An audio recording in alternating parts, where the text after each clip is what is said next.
ನಮಸ್ಕಾರ ಸ್ನೇಹಿತರೆ, ವಧು ಧಾರಾವಾಹಿಯ 34ನೇ ಎಪಿಸೋಡಿಗೆ ಸ್ವಾಗತ. ವಧು ಸಾರ್ಥಕ್ ಆಫೀಸಿಗೆ ಬಂದು ಅವನ ಹತ್ರ 5 ಲಕ್ಷ ಕ್ಯಾಶ್ ಅಲ್ಲೇ ಬೇಕು, ಸಿಗ್ಬೋದಾ ಅಂತ ಕೇಳಿದಾಗ ಸಾರ್ಥಕ್ 5 ಲಕ್ಷ ಕ್ಯಾಶ್ ತಂದು ಕೊಡ್ತಾನೆ. ಸಾರ್ಥಕ್ ವಧುಗೆ ದುಡ್ಡು ಕೊಟ್ಟಿದ್ದನ್ನ ಯಾರೋ ಫೋನಲ್ಲಿ ವಿಡಿಯೋ ಮಾಡ್ಕೋತಾರೆ. ಪ್ರಿಯಾಂಕಾ ಮತ್ತೆ ಸುಜಿತ್ ಮೀಟ್ ಆಗಿದ್ದಾರೆ. ಪ್ರಿಯಾಂಕಾ ಸುಜಿತ್ಗೆ ವಧು ಹಿಂದೆ ನಿನ್ನ ಬಿಟ್ಟಿರೋದು ಅವಳನ್ನ ಎಮೋಷನಲಿ ಕಂಟ್ರೋಲ್ ಮಾಡೋಕೆ, ಸಾರ್ಥಕ್ನ ನಾನು ನೋಡ್ಕೋತೀನಿ ಅಂದಾಗ ಸುಜಿತ್ ವಧು ನಾವು ಅನ್ಕೊಂಡಷ್ಟು ಈಸಿ ಇಲ್ಲ ಅಂತಾನೆ. ಪ್ರಿಯಾಂಕಾ ಹೇಳಿದ ಕೆಲಸ ಮಾಡಕ್ ಆಗುತ್ತೋ ಇಲ್ವೋ ಅಂದಾಗ ಸುಜಿತ್ ನಕ್ಕು ಆಗಲ್ಲ ಅಂತ ಎಲ್ಲಿ ಹೇಳ್ದೆ, ಕಷ್ಟ ಅಂತ ಹೇಳ್ದೆ ಅಷ್ಟೇ, ಕಷ್ಟನ ಕಡಿಮೆ ಮಾಡೋ ತಾಕತ್ತು ದುಡ್ಡಿಗಿದೆ ಅಂತಾನೆ. ಪ್ರಿಯಾಂಕಾ ಕೊಡ್ಬೇಕಾಗಿರೋದ್ರಲ್ಲಿ 1% ಜಾಸ್ತಿ ಕೊಡ್ತೀನಿ ಅಂತ ಹೇಳ್ತಾಳೆ. ಬರೀ 2-3 ಲಕ್ಷಕ್ಕೆ ಮನೆ ಹಾಳು ಮಾಡೋನಿಗೆ ನಿಮಗ್ ಬರ್ತಿರೋದ್ರಲ್ಲಿ 5% ಕೊಡ್ತೀನಿ ಅಂದ್ರೆ ಮನೆ ಜೊತೆ ಮನ್ಸು ಹಾಳು ಮಾಡ್ತೀನಿ. ವಧುಗೆ ಮೇನ್ ಪ್ರೆಷರ್ ಇರೋದೇ ಅವಳ ಫ್ಯಾಮಿಲಿ, ಮಿಡ್ಲ್ ಕ್ಲಾಸ್ ಅವ್ರ ಸ್ವಿಚ್ ಇರೋದೇ ಅಲ್ಲಿ, ಅವಳ ಫ್ಯಾಮಿಲಿ ಮೇಲೆ ಅಟ್ಯಾಕ್ ಮಾಡ್ಬೇಕು ಅಂತಾನೆ. ಅಷ್ಟರಲ್ಲಿ ಪ್ರಿಯಾಂಕಾಗೆ ಒಂದು ಮೆಸೇಜ್ ಬರುತ್ತೆ. ಅದನ್ನ ನೋಡಿ ಪ್ರಿಯಾಂಕಾ ಫುಲ್ ಖುಷಿ ಆಗ್ತಾಳೆ. ವಧು ವಿಚಾರದಲ್ಲಿ ನೀನೇನ್ ಮಾಡ್ಬೇಕು ಅನ್ಕೊಂಡಿದ್ಯೋ ಅದನ್ನ ಮುಂದುವರ್ಸು, ಸಾರ್ಥಕ್ ವಿಚಾರದಲ್ಲಿ ನಾನೇನ್ ಮಾಡ್ಬೇಕು ಮಾಡ್ತೀನಿ ಅಂತ ಹೇಳ್ತಾಳೆ. ಮನೆಗ್ ಬಂದು ಪ್ರಿಯಾಂಕಾ ಫೋನ್ ನೋಡ್ಕೊಂಡು ನಗ್ತಿದ್ದಾಳೆ. ತರಂಗ ಬಂದ್ ಕೇಳಿದಾಗ ನಿಮ್ಮಣ್ಣ ಅವನಾಗೆ ಅವನೇ ಕಂಟೆಂಟ್ ಕೊಡ್ತಾನೆ ಅಂತ ವಿಡಿಯೋ ತೋರಿಸ್ತಾಳೆ. ಅದು ಸಾರ್ಥಕ್ ವಧುಗೆ ದುಡ್ಡು ಕೊಡ್ತಿರೋ ವಿಡಿಯೋ ಆಗಿರುತ್ತೆ. ತರಂಗ ಯಾರು ರೆಕಾರ್ಡ್ ಮಾಡ್ಕೊಟ್ರು ಅಂತ ಕೇಳಿದಾಗ ಪ್ರಿಯಾಂಕಾ ನನ್ನ ನೆಟ್ವರ್ಕ್ ಎಷ್ಟು ದೊಡ್ಡದಾಗಿದೆ ಅಂದ್ರೆ ನೀನ್ ಇಮ್ಯಾಜಿನ್ ಕೂಡ ಮಾಡಕ್ಕಾಗಲ್ಲ, ಈ ಒಂದ್ ವಿಡಿಯೋ ಹಿಡ್ಕೊಂಡು ಹೆಂಗ್ ಆಟ ಆಡ್ಸ್ತೀನಿ ನೋಡು, ಈ ವಿಡಿಯೋ ಸರಿಯಾದ ಟೈಮಿಗೆ ಸರಿಯಾದ ಜನಕ್ಕೆ ಸೇರಿದ್ರೆ ಅದಕ್ಕೆ ವ್ಯಾಲ್ಯೂ ಅಂತ ಹೇಳಿ ಅದನ್ನ ಕಾಮಾಕ್ಷಿ ಅವರಿಗೆ ಫಾರ್ವರ್ಡ್ ಮಾಡ್ತಾಳೆ. ಸತ್ಯ ಹೇಳ್ತಿದ್ರು ಯಾರು ನಂಬ್ತಿಲ್ಲ ಅಂತ ಇರಿಟೇಟ್ ಆಗಿರೋ ನಿಮ್ಮ ಅಮ್ಮಂಗೆ ಸತ್ಯ ಪ್ರೂವ್ ಮಾಡೋ ಸಾಕ್ಷಿ ಸಿಕ್ಕರೆ ಬಿಡ್ತಾರಾ? ನೋವೇ, ಚಾನ್ಸೇ ಇಲ್ಲ ಅಂತಾಳೆ. ವಧು ಮತ್ತೆ ಸುಜಿತ್ ಮೀಟ್ ಆಗಿದ್ದಾರೆ. ಸುಜಿತ್ ಮದ್ವೆ ವಿಷಯದಲ್ಲಿ ನೀವಿನ್ನೂ ಡಿಸಿಷನ್ಗೆ ಬಂದಿಲ್ಲ ಅಂದಾಗ ವಧು ಮದ್ವೆ ಅನ್ನೋದು ದೊಡ್ಡ ವಿಷಯ ಅಲ್ವಾ, ಯೋಚನೆ ಮಾಡಿನೇ ನಿರ್ಧಾರ ತಗೋಬೇಕು ತಾನೆ ಅಂತಾಳೆ.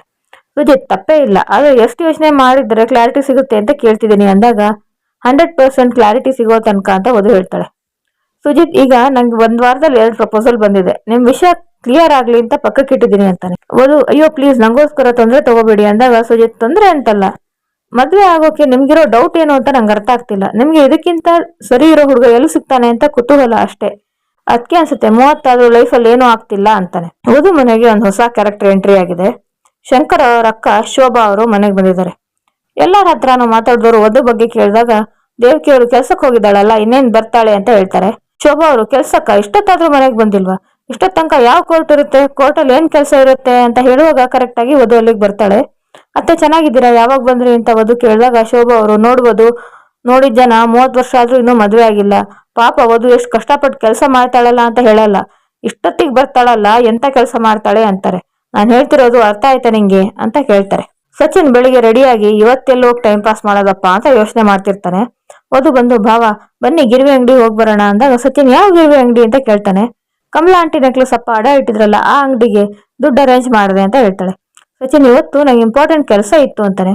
ವಧು ಬಿಲ್ ಕೊಡಿ ನಾನೇ ಹೋಗಿ ತರ್ತೀನಿ ಅಂತಾಳೆ. ಸಚಿನ್ ಅಯ್ಯೋ ಹೆಣ್ಮಕ್ಳು ಒಡವೆ ಅಂಗಡಿಗೆ ಹೋಗ್ಬೇಕು, ಗಿರ್ವಿ ಅಂಗಡಿಗಲ್ಲ, ನಿಮ್ಗೆ ನನ್ ಮೇಲೆ ನಂಬಿಕೆ ಇದ್ರೆ ದುಡ್ಡು ಕೊಟ್ಟಿರಿ ನಾನೇ ಬಿಡಿಸ್ಕೊಂಡ್ ಬರ್ತೀನಿ ಅಂತಾನೆ. ಸಚಿನ್ ಮಾತ್ ನಂಬಿ ವಧು ಅವನಿಗೆ 5 ಲಕ್ಷ ಕೊಡ್ತಾಳೆ. ಇಷ್ಟು ದುಡ್ಡು ಒಂದೇ ದಿನದಲ್ಲಿ ಹೇಗೆ ಅಡ್ಜಸ್ಟ್ ಆಯ್ತು ಅಂತ ಸಚಿನ್ ಕೇಳಿದಾಗ ಕ್ಲೈಂಟ್ ಹತ್ರ ಇಸ್ಕೊಂಡೆ ಅಂತ ವಧು ಹೇಳ್ತಾಳೆ. ವಧು ಮನೆಗೆ ತನಿಷಾ ಮತ್ತು ಅವಳಮ್ಮ ಮದುವೆ ಕರೆಯಾಗಿ ಬಂದಿರ್ತಾರೆ. ತನಿಷಾ ಇನ್ವಿಟೇಷನ್ ನ ವಧು ಕೈಲಿ ಕೊಟ್ಟು ಮದ್ವೆಗೆ ಬರ್ಲೇಬೇಕು ಅಂತ ಕರೀತಾಳೆ. ವಧು ಫೋನ್ ಬಂತು ಅಂತ ಹೊರಗೆ ಹೋಗ್ತಾಳೆ. ತನಿಷಾ ಅವ್ರ ತಾಯಿ ವಧು ಹಿಂದೆನೆ ಹೊರಗೆ ಬರ್ತಾರೆ. ಅದನ್ನ ನೋಡಿ ಗೀತಾ ಅವರಿಗೆ ಅನುಮಾನ ಬಂದು ಅವ್ರ ಹಿಂದೆನೆ ಬರ್ತಾರೆ. ತನಿಷಾ ತಾಯಿ ವಧು ಹತ್ರ ತನಿಷಾ ಏನೋ ಚಿಕ್ಕೋಳು, ಮದ್ವೆ ಕರ್ದಿದ್ದಾಳೆ ಅಂತ ಮದ್ವೆಗೆ ಬಂದ್ಬಿಡ್ಬೇಡ, ನಿಮ್ಮ ಮನೆಯವ್ರು ಎಲ್ರೂ ಬರ್ಲಿ, ಬಟ್ ನೀನ್ ಮಾತ್ರ ಬರ್ಬೇಡ ಅಂತ ಹೇಳ್ತಾರೆ. ಅದನ್ನ ಗೀತಾ ಅವರು ಕೇಳಿಸ್ಕೊತಾರೆ. ಯಶೋಮತಿ ಅವರು ಫೋನಲ್ಲಿ ಮಾತಾಡ್ತಿರ್ತಾರೆ. ಕಾಮಾಕ್ಷಿ ಅವ್ರು ಬಂದಾಗ ಕಾಲ್ ಕಟ್ ಮಾಡಿ ಏನ್ ಕಾಮಾಕ್ಷಿ ಅಂದಾಗ ಕಾಮಾಕ್ಷಿ ಅವರು ನಾನು ಆ ಲಾಯರ್ ಬಗ್ಗೆ ಹೇಳಿದಾಗ ನೀವೇ ತಪ್ಪಾಗಿ ತಿಳ್ಕೊಂಡ್ರಿ, ನಾನು ಕಿವ್ಯಾರೆ ಕೇಳಿದ್ದೀನಿ ಅಂದ್ರೂ ಯಾರು ನನ್ನ ಮಾತು ನಂಬಲಿಲ್ಲ, ಸಾರ್ಥಕ್ ಆ ಲಾಯರ್ ವಧು ಆಸ್ತಿ ಡಿವೈಡ್ ಮಾಡೋಕೆ ಕರ್ಸಿರೋದು ಅಂತ ನಾನು ಹೇಳಿದ್ರೆ ನೀವು ಒಪ್ಲಿಲ್ಲ, ಅವರೆಲ್ಲ ಸೇರಿ ಏನೋ ವ್ಯವಹಾರ ಮಾಡ್ತಿದ್ದಾರೆ ಅಂದ್ರೆ ನೀವು ನಂಬಲ್ಲ, ಅದಕ್ಕೆ ಸಾಕ್ಷಿ ಸಮೇತ ಬಂದಿದ್ದೀನಿ ಅಂತ ಸಾರ್ಥಕ್ ವಧುಗೆ ದುಡ್ಡು ಕೊಡ್ತಿರೋ ವಿಡಿಯೋನ ಯಶೋಮತಿ ಅವರಿಗೆ ತೋರಿಸ್ತಾರೆ. ಯಶೋಮತಿ ಅವರು ಮುಂದೆ ಏನ್ ಮಾಡ್ತಾರೆ, ಸಾರ್ಥಕ್ ಮತ್ತೆ ವಧು ಪ್ರಿಯಾಂಕಾ ಟ್ರಾಪ್ ಇಂದ ಹೊರಗೆ ಬರಕ್ಕಾಗತ್ತಾ? ಮುಂದಿನ ಸಂಚಿಕೆಯಲ್ಲಿ ನೋಡೋಣ. ಧನ್ಯವಾದಗಳು.